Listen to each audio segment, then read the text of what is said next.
Oh, you've already been hit, my friend. Look at you. Oh, dude. You gotta get off the road. Where's the water? Can you keep going? Keep going. That's it. Oh, you've been beaten and battered, my friend. Must be quite a few of them around here. The last one I had to actually pick him up and take him off the road. I pulled over and I went running down the road with bare feet. Some guy had to stop and wait. Doing my bit for the turtles. So I'm a little bit, I'm just a bit over stealth camping in the town centre. It's just noisy and I haven't slept well the last couple of nights. So I've driven out of town and I was going to go to Shelley Beach Campground, but it's a really steep decline apparently. I got there and it did say camper vans can use it, but I was like, oh, these people are pulled up. I wonder if they need a hand.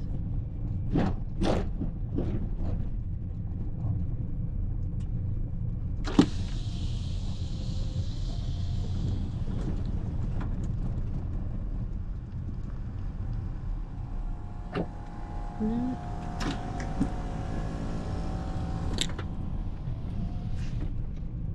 I think they were just blowing up their tyres. Yeah, I went to go to Shelley Beach, but I got there and it said camper vans, but I was like, it was a very small campsite and I don't know, but I've just thought, I was very nervous. When I can't see what I'm up for, I get very nervous because I don't want to get stuck, like I've committed myself and I've got to just keep going. So yeah, I decided I wouldn't go down to Shelley Beach. So I'm coming to Torbay West, which is on a river mouth. So we'll see. You can't book any of these campsites around Albany. It's just turn up and see how you go. So that's what we're doing. We're going to turn up, see how we go.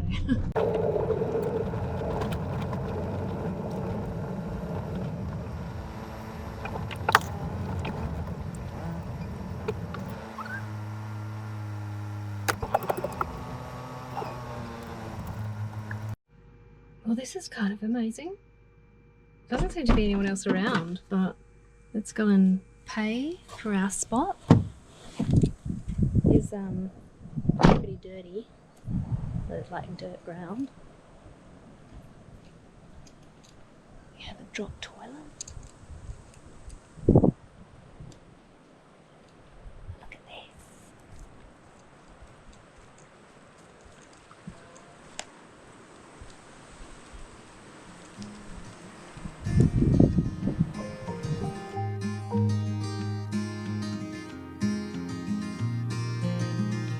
Strolling far from home and horizon looking like a sunset dream.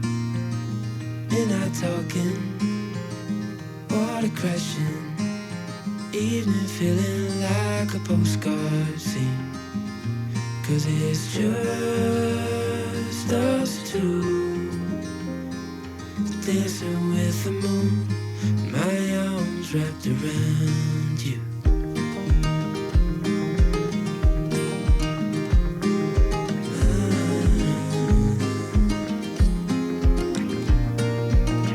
Moon is lighting, sea of diamonds. I can tell the difference to your eyes. Morning's coming, we're not rushing. Lie with you until the end of time, when it's just us two, dancing with the moon, my arms wrapped around.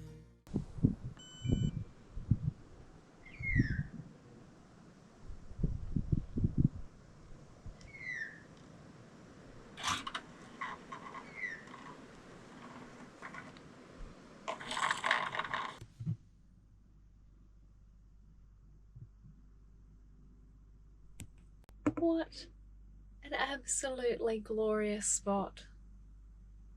Oh, I am actually so tired. Like it's been a while since I have done stealth camping in smaller country towns in WA, and it is quite taxing on my nervous system because I can hear noises and like I'm unfamiliar with the territory. So I'm back to that, like just not sleeping well. So I'm just like so glad to be here. I think, God, I used to be so worried about remote camping, and now I can't wait to get out amongst my trees. It's where I actually feel so much safer and more restful. This is beautiful.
I have so been enjoying coming to these campgrounds, and what I do is I start to really create a space that extends my home area a little bit more. So I will park up and then start to just put a few items around that make it feel a bit more homey outside the van as well. It's really nice just to have a bit more space where I can do yoga and sit outside and just breathe fresh air and just really create a bit of a space for grounding for a few days, because when you're on the road you can get that sense of feeling a little lost sometimes, like where is home. But when I come to my trees, that's where I do really feel like I'm at home.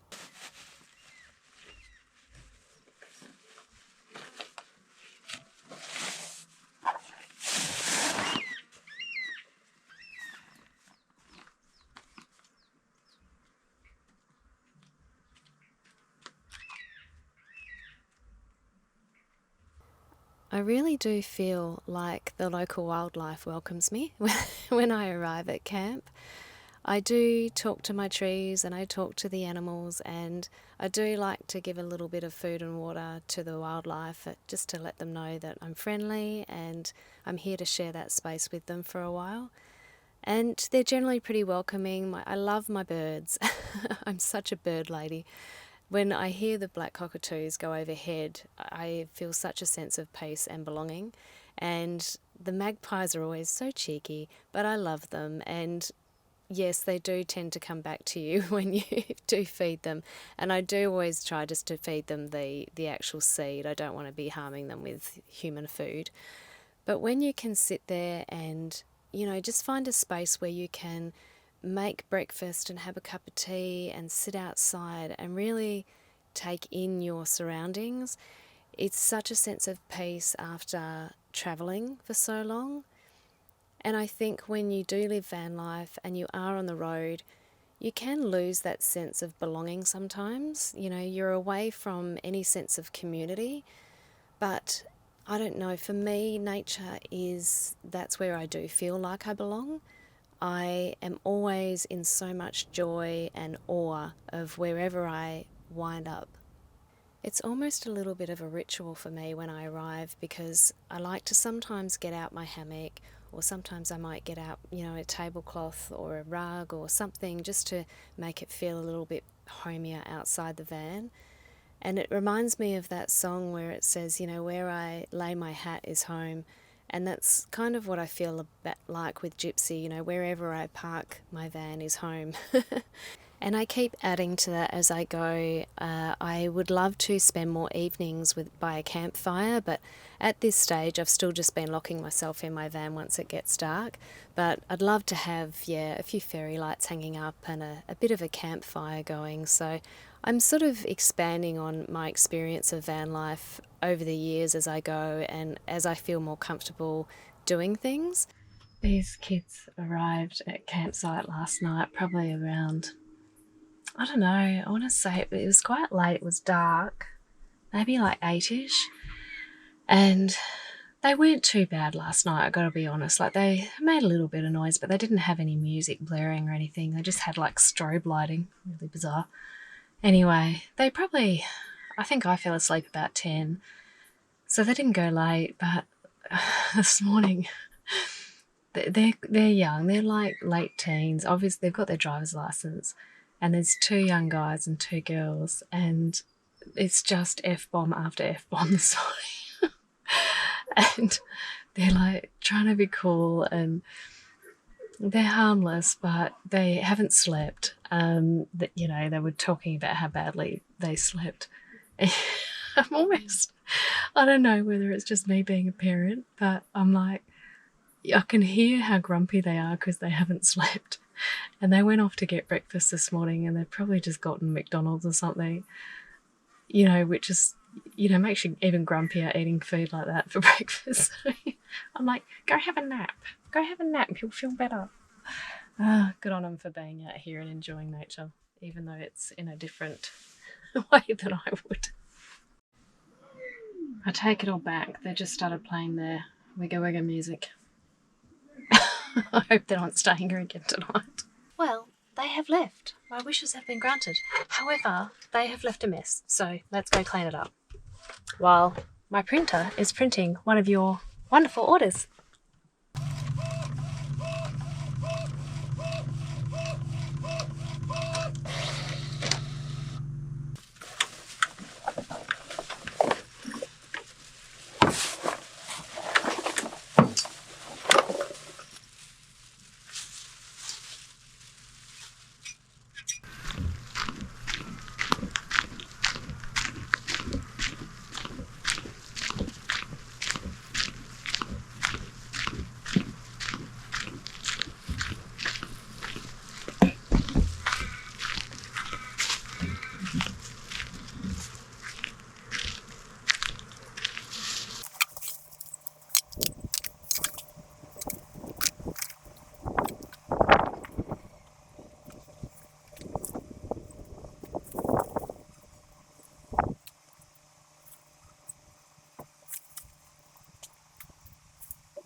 Something I do when I do print the orders is try and leave the print out to dry before I put it in a cellophane, which is biodegradable, not plastic.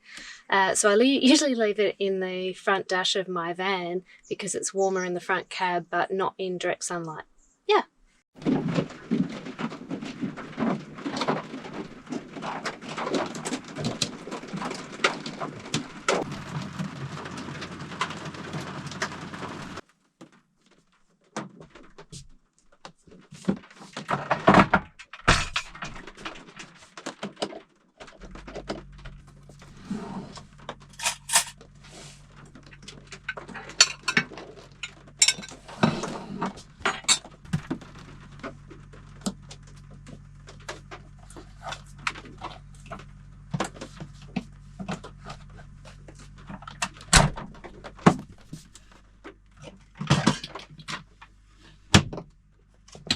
Well, it was a beautiful morning, but I knew the rain was coming, so I sort of rested this morning and just sat out in the sun and warmed my bones.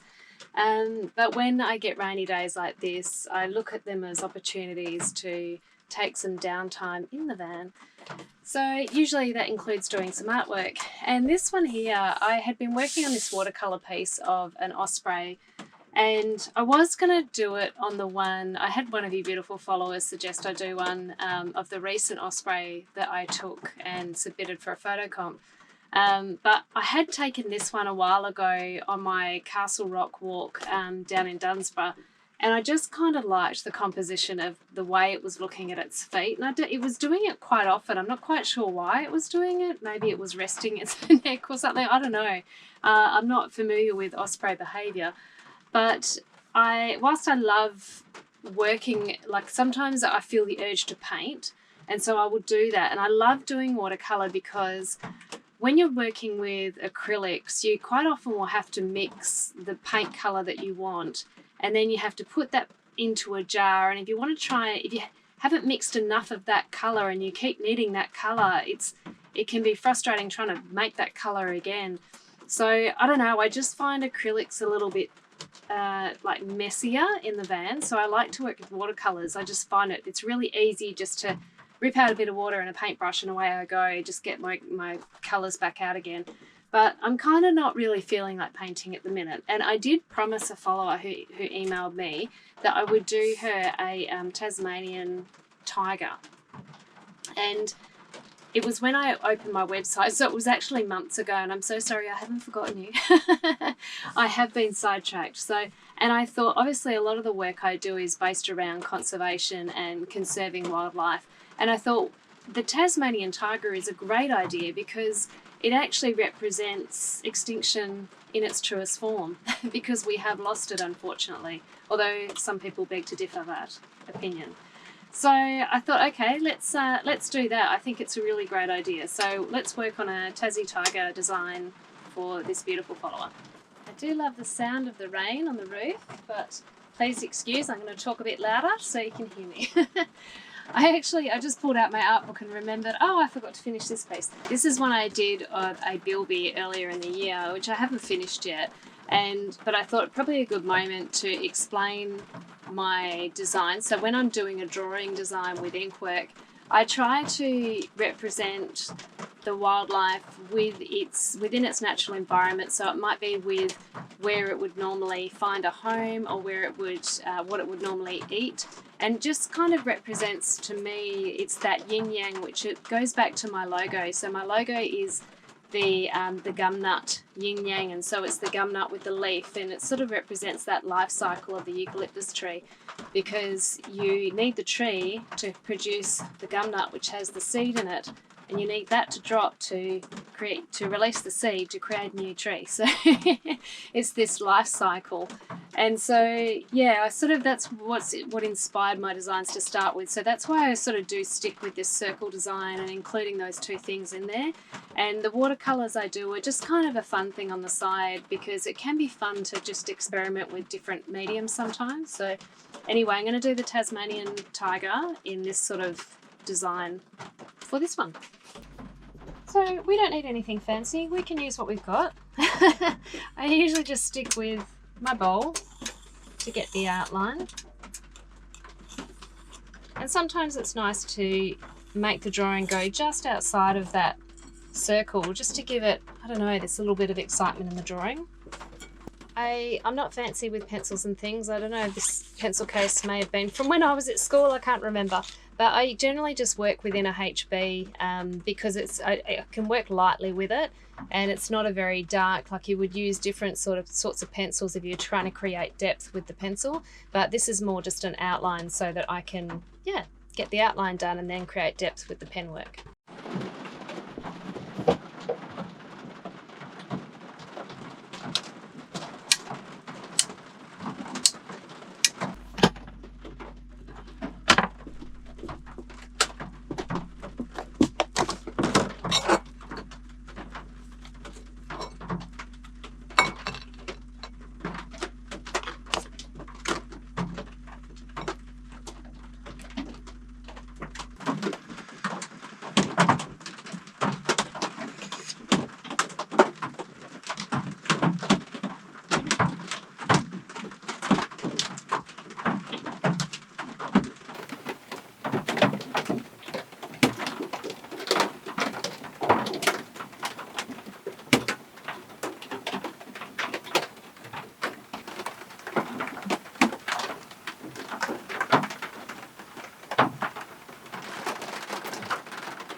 So the first step to creating a piece is finding a reference photo. So I have not existed when Tasmanian tigers have existed, so I don't really know what they look like.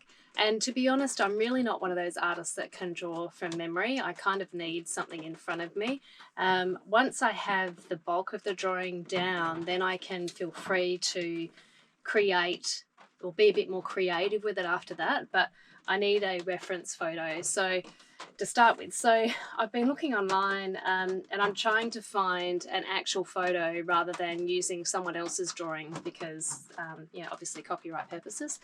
So I've been doing that, but I've also, another thing I try and do is research more about the animal as well. So I want to know what did it eat, where did it live, and that way I can start to pull the design together in my head of what I want the Tasmanian tiger to be sitting with in the piece. So unfortunately Tasmanian tigers were carnivorous, so they were eating a lot of wallabies apparently, and smaller mammals, and I don't really want to put that in the design. Don't really want blood and gore in there, so and it made me think that actually a lot of my designs previously have been more herbivores anyway. So I'm rethinking it and I'm starting to think, okay, so apparently the Tasmanian tiger, even though it was carnivorous, it was quite a timid animal. So, and I think that was what sort of created its demise, is that it did try to avoid humans, but if it was captured, it pretty much just gave up. It it was a very sort of, there's talk of it actually dying from fear. So so I thought, okay, well, why don't we try and have the Tasmanian tiger sitting in amongst the leaves of like the eucalyptus tree or a fern or something like that, because Tasmania I think is quite green and ferny. So I think maybe if we have it sort of looking a bit timid and shy amongst the leaves, that would probably help, because my thought process with this one is, once I create the design, like the sticker with it could be something about to do with extinction, too late for the Tasmanian tiger kind of thing. But I still like to have the design to be able to sit on its own as well, because then people can use that in any way, shape or form they like, rather than the sticker that has the cause on there. But what I found interesting, and I've got to find the page again now, that there's a comment in here. Where is it? And I'm on a Tasmanian government website. So the thylacine is what its scientific name is, and apparently Tasmanian tigers actually populated all of Australia and I think some of New Guinea as well, but they were made extinct from the mainland and they survived in Tasmania for much longer. So anyway, the thylacine is the only mammal to have possibly become extinct in Tasmania since European settlement. This is in vivid contrast to mainland Australia, which has the worst record of mammalian extinctions of any country on Earth, with nearly 50% of its native mammals becoming extinct in the last 200 years. That's hectic. Wow, we need to do better. I'm blown away. Quite a confronting stat. Okay, I think I'm going to go with this image, but I might need to still reference some other ones, because the eyes are a really important part of a piece, because it just draws the viewer in and it makes you sort of connect with the drawing a bit more. So I think I will work with this with some ferns around it, but I might just make this one's eyes a little bit more open so viewers can connect with it more.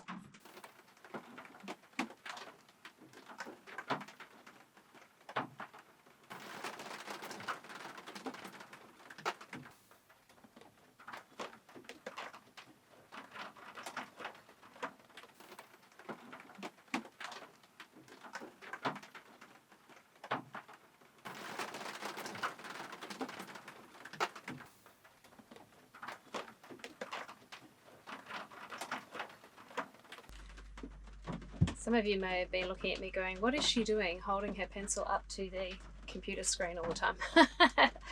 When you're drawing an image, you want to make sure that you've got your dimensions right, because there's nothing worse than getting into an image and you really start getting into the detail and you realize that it's out of proportion. You know, the head's too big, the body's too big, that kind of thing. So what I do is, if I'm, for example, that picture there on the computer, if I want to draw it to size, then I can go, okay, well, the head on the computer screen is about that much, is about the width of the head of my pencil. So then I can just put that, you know, that width on my computer, and I just realized I'm probably in the dark too much here and you can't see me properly. Is that better? So I can use the dimension of the pencil and just go, okay, that's wide enough. Really, with this image, I want to do it about twice as big. So I'm going, okay, the head width is about the length of the pencil. So then I will double that to make sure that the head width is right. I make sure that the length is right. I look at, sometimes, you know, I'll make sure, well, the bottom of the mouth needs to line up with the bottom of the body. So I make sure that I've got that lined up properly. And that way, once you've got the basics down, then you can start getting into the detail a bit more. It's also advisable to put the picture up at a distance from you, so you can look at it from a distance and go, okay, it does look right. Arms wrapped around you.